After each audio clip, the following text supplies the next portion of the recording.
Lomachenko Pedraza. I'm not going to even talk about the fight today. I want to specifically focus on Vasyl Lomachenko.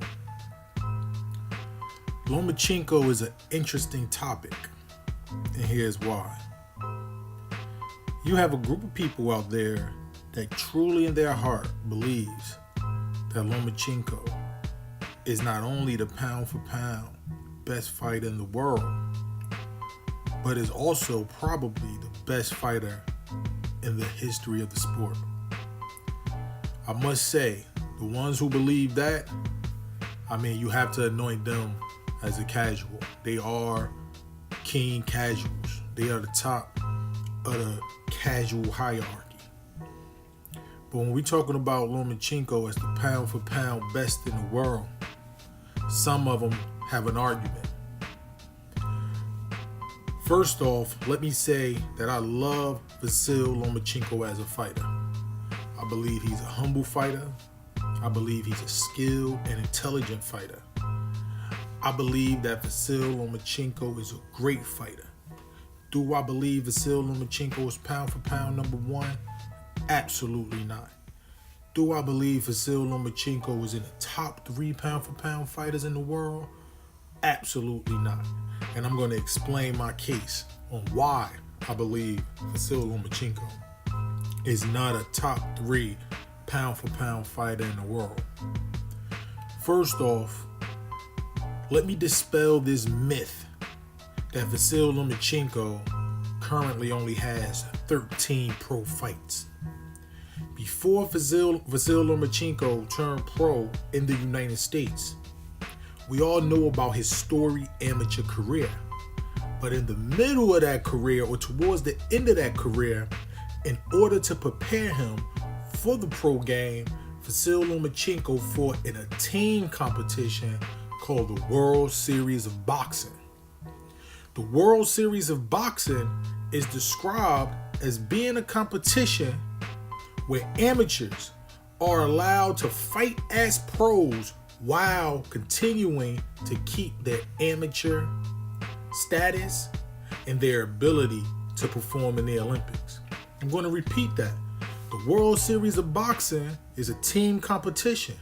The teams consist of fighters from specific countries. For example, you have the Cuban team, you have the Ukrainian team, you have the British team, so on and so forth. Vasyl Lomachenko obviously fought for Ukraine. In the World Series of Boxing, I believe that he fought about 11 fights. No headgear, professional rules. Again, the World Series of Boxing is a professional fighting competition. Professional, that allow amateurs to keep their amateur status.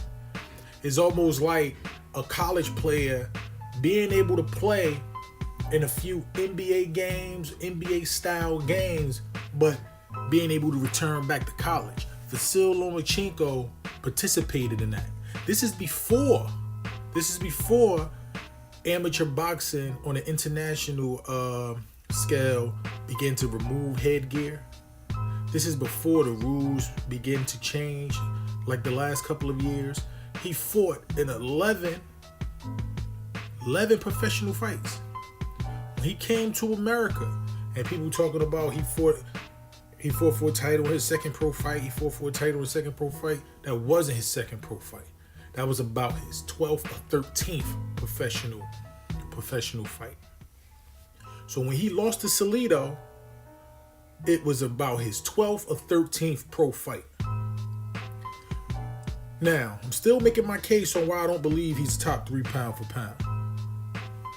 That's my first reason why, because he didn't do what people said he did in so few fights. He is not the quickest to a title like a lot of people say that he is.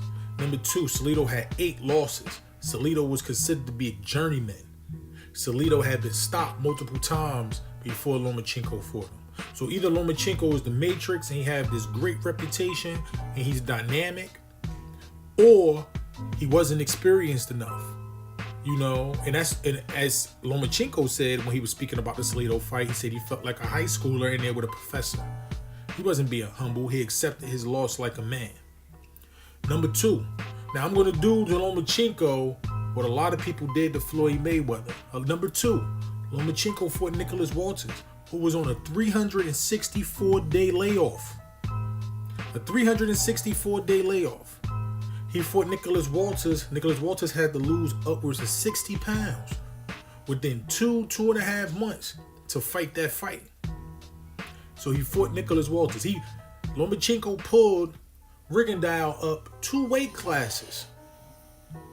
122-pounder pulled up to 130 pounds. Lomachenko fought Mariaga, who was really a 126-pounder, and got touched up a lot against Mariaga. Lomachenko fought the cat from Camden, New Jersey, who had only been fighting for about 5 or 6 years, Jason Sosa. Lomachenko fought Linares, who had been stopped, if I'm not mistaken, 2 times before Lomachenko stopped him. And he was beating Lomachenko on at least one scorecard in that fight. Lomachenko just fought Jose Pedraza, who was destroyed, absolutely destroyed by Tank Davis in the 7th round. A 22-year-old Tank Davis. A 22-year-old Tank Davis who's getting criticism for the way that he fights, for the way that he talks, for anything you can imagine he's getting criticism for, but he destroyed Jose Pedraza. Now, I'm going to say it again. I love Lomachenko. I believe Lomachenko is a humble fighter. I believe he's a good fighter. Like I said, a very good fighter, but he's not my taste. He's not my cup of tea. You know, he has very good movement. It looks very practiced, but at the same time, I think he's a very, very good fighter. But I don't believe he's pound for pound 1. I don't believe he's pound for pound 2 or 3. Let me know in your comments what you think. Is Vasyl Lomachenko pound for pound? Or is he getting too much credit? Too early. Credit that he didn't earn. Thank you for listening to Fighting Words. Peace.